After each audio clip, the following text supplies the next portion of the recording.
Bab 51 Lamaran Al-Faraz. Ayo kita nikah. Setelah itu akan aku pastikan mantan suamimu tidak akan berani mengganggumu lagi. Ujar Alfaraz sembari menyodorkan satu buah kotak cincin ke arah Yana. Yana mengalihkan pandangannya dari lampu-lampu jalan yang terlihat dari dalam restoran yang berdinding kaca tempat mereka berada. Setelah kepergian Reno sore tadi, Alfaraz meminta izin pada Ibu Dinda untuk mengajak Yana makan malam. Dan tentu saja masih ingin melanjutkan pembicaraannya yang sudah ditolak Yana siang tadi. Yana masih bungkam. Ia hanya menatap kotak cincin yang ada di atas meja lalu beralih pada wajah atasannya yang terlihat begitu serius. Saya sudah gagal menjaga pernikahan. Dan untuk memulai hidup pernikahan yang baru, rasanya masih sangat sulit untuk saya. Maafkan saya karena belum bisa menerima tawaran Bapak. Jawab Yana sopan. Ia hanya melirik benda berwarna maron yang ada di atas meja sebentar. Lalu kembali mengalihkan pandangannya pada lampu hias yang ada di depan restoran. Bagaimana jika aku memintamu menikah? Hanya karena ingin terbebas dari ikatan rumitku di masa lalu. Tanya Alfaraz. Meminta bantuan saya. Yana balik bertanya. Anggap saja begitu. Ucap Alfaraz. Yana kembali menatap wajah Alfaraz. Tanpa banyak tuntutan. Tanyanya. Alfaraz mengangguk. Tapi tetap harus publish. Karena aku membutuhkan status. Ujarnya. Yana menggeleng. Saya tidak bisa membuat karir yang saya bangun selama bertahun-tahun hancur hanya karena membantu Bapak. Ucapnya. Itu perusahaanku.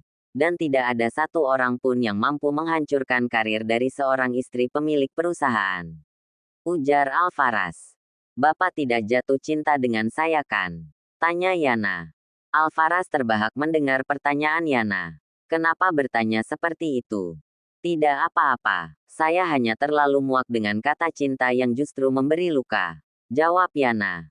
Berarti kita memiliki pemikiran yang sama. Aku pun sudah muak mencintai seseorang yang pada akhirnya orang itu juga yang melukai. Ujar Alfaraz. Yana tersenyum. Lalu menatap lekat wajah atasannya. Kalau begitu, datang dan minta langsung pada ibuku. Ucapnya. Terima kasih sudah membantu. Ucap Alfaraz. Sepertinya aku pun membutuhkan pernikahan ini. Setelah pembicaraan dengan hasil yang baik, keduanya kini menikmati makan malam di restoran itu. Kamu tidak ingin bertanya mengapa aku berpisah dengan mantan istriku? Tanya Alfaraz. Saya tidak ingin bertanya. Namun, jika Bapak mau menceritakan saya siap mendengarkan. Jawab Yana. Ziana. Panggil Alfaraz. Yana mengalihkan fokusnya dari makanan lalu menatap wajah Alfaraz dengan tatapan datarnya. Jangan pakai bahasa formal jika kita sedang berada di luar kantor. Yana mengangguk. Lalu kembali melanjutkan makan malamnya. Baiklah, Alfaraz. Kamu bisa memanggil saya Al. Baiklah Al, ujar Yana. Kalau kamu, kenapa sampai berpisah dengan mantan suamimu? Tanya Alfaraz. Ini dan itu. Dan aku tidak ingin membicarakannya lagi. Menutup luka dan mengubur masa lalu perlu dilakukan. Agar bisa melangkah dengan tenang di masa depan. Ujar Yana. Baiklah akan lebih baik seperti itu. Aku takut cemburu jika mendengar bagaimana kamu mencintai mantan suamimu itu di masa lalu. Ujar Alfaraz. Nah itu, ucap Yana lalu terkekeh pelan. Alfaraz pun ikut tersenyum menanggapi tawa lucu yang terdengar dari bibir wanita yang entah mengapa mampu membuatnya terpengaruh sampai seperti ini. Setelah menikmati makan malam yang begitu panjang, Alfaraz kembali mengantar Yana pulang ke rumah Ibu Dinda. Yana membicarakan awal karirnya di perusahaan. Dan bagaimana perlakuan Zidan terhadap dirinya. Kerja keras Yana yang diapresiasi dengan baik oleh direktur yang lama. Padahal dirinya masih merupakan mahasiswi saat memulai karir di perusahaan keluarga Prasetyo. Papa sering membicarakanmu, penanggung jawab bidang keuangan yang selalu beliau bangga-banggakan. Ujar Alfaraz. Pak Zidan hanya berlebihan. Beliau selalu memperlakukan semua karyawan dengan baik. Kami bersiteru cukup lama, dan semua keluarga memiliki masalah masing-masing. Ucap Yana tidak ingin mencari tahu. Alfaraz tersenyum mendengar tanggapan Yana. Sepertinya kita sudah dekat. Cepat banget sampainya. Ucapnya sembari menghentikan mobilnya di sisi jalan depan toko bunga Ibu Dinda. Terlalu banyak mengobrol. Jadi nggak kerasa sampainya. Ucap Yana tertawa. Kamu mau masuk juga? Tanyanya saat melihat Alvaras ikut membuka pintu mobil dan turun. Aku ingin membeli bunga untuk Bunda. Amber pamitan pada calon ibu mertua. Jawab Alvaras. Yana kembali tertawa. Sepertinya kamu yakin sekali jika lamaran kamu gak akan ditolak oleh ibu. Ledek Yana. Yakin dulu. Baru lakukan. Yana kembali tertawa mendengar jawaban yang terdengar begitu lucu di telinganya. Ayo masuk. Jangan terus tertawa entar aku diabetes. Ujar Alvaras lalu melangkah masuk ke dalam pelataran toko. Gak usah gombal. Gak akan mempan. Ujar Yana dengan wajah garang lalu melangkah lebih cepat masuk meninggalkan Alvaras. Assalamualaikum Bu. Ucap Yana saat memasuki toko bunga ibunya. Waalaikumsalam. Kamu tuh ibu nungguin dari tadi. Omel Dinda pada putrinya. Assalamualaikum Bu. Ucap Alvaras. Nak Alko belum pulang. Ini sudah malam loh. Ucap Dinda. Ini mau pulang Bu. Hanya mampir ingin membeli bunga buat Bunda. Jawab Alvaras. Yan. Bagusnya yang mana? Tanya Alvaras. Yana menatap ibunya sebentar.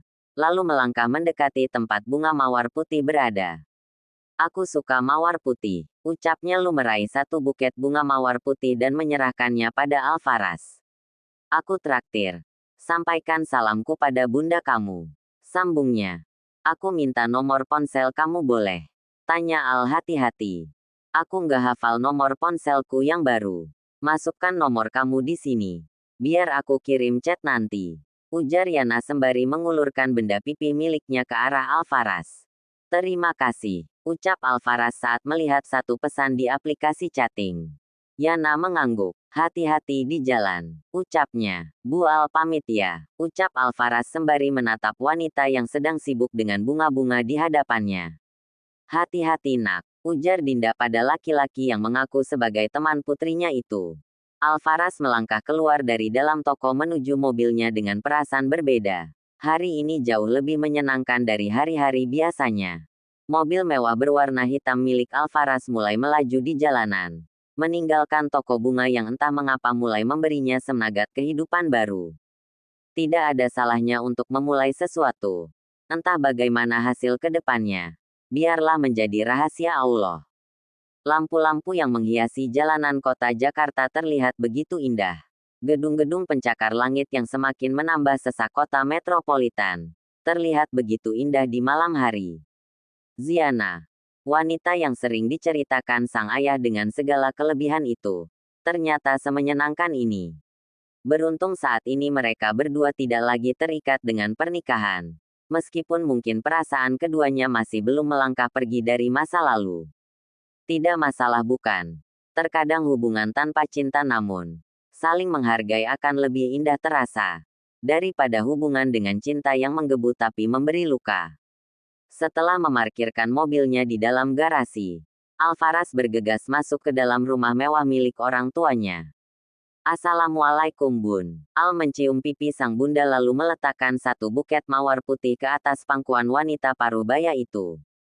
Farah menatap heran ke arah putranya. Lagi kesambet kali Bun. Celetuk Adelia dari seberang siaga sembari mengotak-atik benda lipat di atas pangkuannya. Dari calon menantu Bunda, ujar Alvaras sembari tersenyum. Kakak punya pacar? Tanya Adelia penasaran. Bukan pacar tapi calon istri. Jawab Alvaras. Ia tertawa melihat tatapan aneh dari dua wanita berharga itu. Lalu pamit menuju kamar tidurnya untuk membersihkan diri.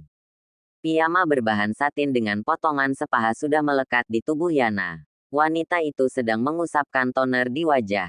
Notifikasi pesan terdengar masuk ke dalam ponselnya. Namun, tidak ia hiraukan. Seperti hari-hari biasa sebelum tidur. Rekan-rekannya akan bergosip tentang Alvaras di grup chatting. Jadi tidak lagi heran jika bunyi pesan di aplikasi tersibuk di dunia itu terus saja terdengar. Hingga beberapa saat kemudian, dering panggilan di ponselnya membuat Yana terpaksa beranjak dari kursi meja riasnya dan melangkah menuju ranjang di mana benda pipi yang baru beberapa hari ia beli itu berada. Keningnya mengeringit saat melihat nama yang sedang terpampang di layar ponselnya. Tidak hanya itu, lelaki aneh yang kini mulai membuat dirinya merasa terganggu, melakukan panggilan video. Beberapa saat terdiam, Yana akhirnya mengusap ikon hijau di layar ponselnya. Kamu di mana? Wajah tampan laki-laki aneh yang mulai membuat dadanya berdebar kini terpampang di layar ponselnya. Aku di kamar. Ada apa? Tanya Yana heran. Kenapa chat aku nggak kamu balas? Emangnya perlu banget ya? Iyalah. Kok masih ditanya? Nggak usah aneh-aneh deh. Awas aja kalau kamu buat aku malu di depan karyawan yang lain. Pembicaraan kita hari ini batal. Ancam Yana. Iya tenang aja.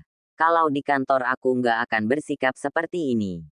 Makanya chat aku dibalas.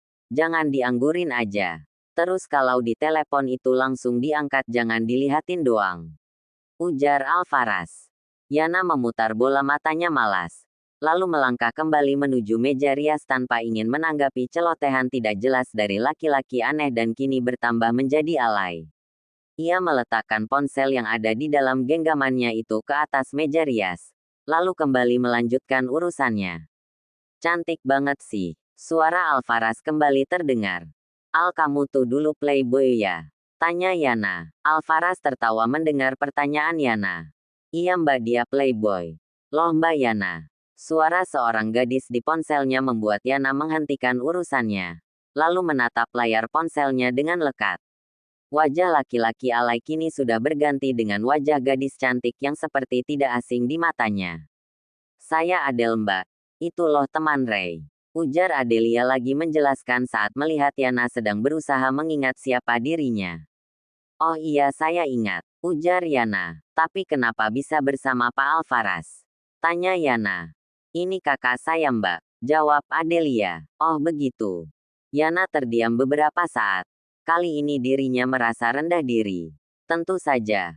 Bagaimana tidak merasa minder seorang gadis cantik di yang kini tengah tersenyum hangat padanya adalah seorang pengacara hebat.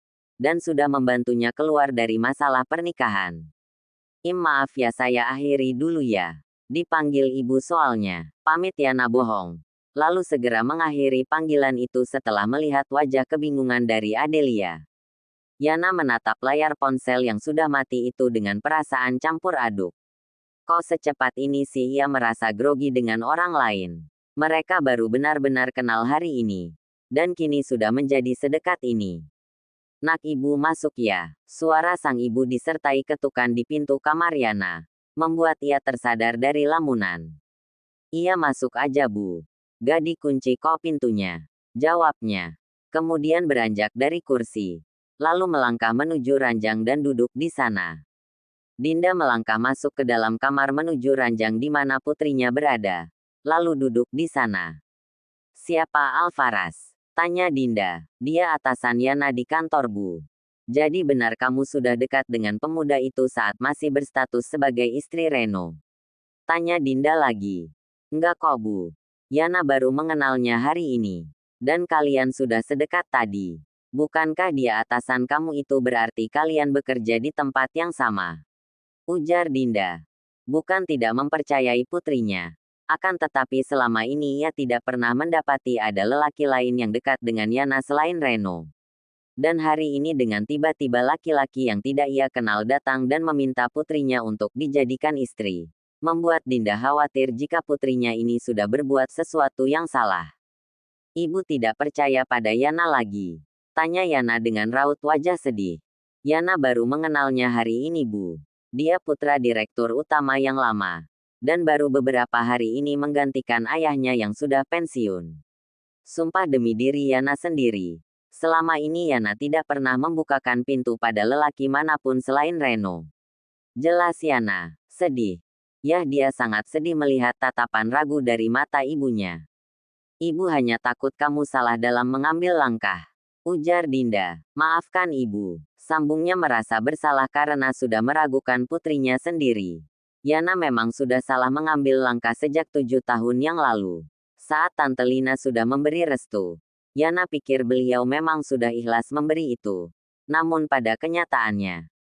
Lupakan semuanya. Maafkan ibu yang sudah lancang meragukanmu. Ujar Dinda. Ia lantas meraih tubuh Yana dan memeluk putrinya itu dengan erat sembari meminta maaf karena sudah berpikiran buruk. Percaya Yana Bu, selama ini dan sampai saat ini, Reno masih menjadi satu-satunya laki-laki yang ada di hati Yana. Hanya saja keadaan ini terlalu berat untuk Yana terima. Ujar Yana lagi. Ia tidak lagi menangis. Dia hanya sedikit menyesal karena sudah memberi jalan pada Alvaras masuk dalam kehidupannya dan membuat sang ibu meragukan kesetiaannya selama ini. Maafkan ibu, ucap Dinda. Ia mengurai pelukannya, lalu merapikan rambut panjang putrinya dengan hati-hati. Ibu percaya padamu, tapi alangkah baiknya untuk menjaga jarak dari laki-laki yang bukan muhrimmu. Ingat nah, selama 3 bulan masa idah, seharusnya kamu masih perlu tinggal bersama Reno untuk menghindari fitnah. Namun, karena ibu masih ada maka kamu bisa tinggal bersama ibu di rumah ini. Tapi dengan catatan harus bisa menjaga jarak dengan lelaki manapun. Ujar Dinda menasehati. Yana mengangguk faham. Maafkan Yana juga. Seharusnya Yana bisa lebih tegas pada Alvaras tentang status Yana. Ucapnya. Tidak masalah jika lelaki itu memang serius. Akan tetapi tunggulah setelah kamu benar-benar sudah terlepas dari semua ini. Peringatkan dia dengan tegas tentang status kamu saat ini. Yana kembali mengangguk mengerti. Istirahatlah. Ibu juga akan kembali ke kamar untuk beristirahat. Setelah kepergian ibunya, Yana melangkah menuju meja rias dan mengambil ponselnya dari sana. Ia menyetel alarm seperti malam-malam biasanya sebelum tidur. Ada beberapa pesan yang terlihat di layar ponsel, termasuk pesan dari Alvaras. Tapi Yana memilih untuk mengabaikan. Mereka masih sebatas orang yang baru mengenal. Jadi mengabaikan sebuah pesan bukanlah hal yang perlu dipermasalahkan. Untuk selanjutnya, biar ia akan menjelaskan nanti.